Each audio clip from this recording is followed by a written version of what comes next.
Breaking news ହେଇଯିବ।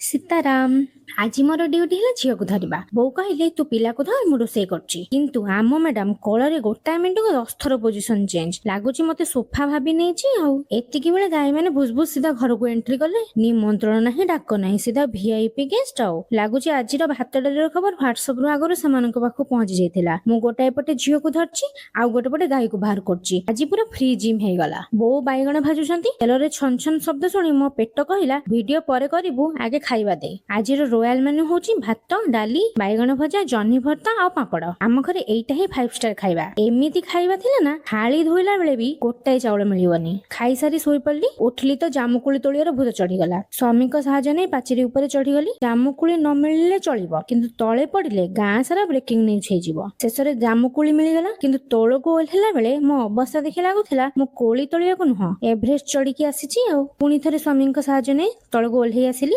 ଜାମୁକୁଳି କେମିତି ଲାଗିଲା ନେକ୍ସଟ ଭିଡିଓରେ କହିବି। ଆଜି ପାଇଁ ଏତିକି।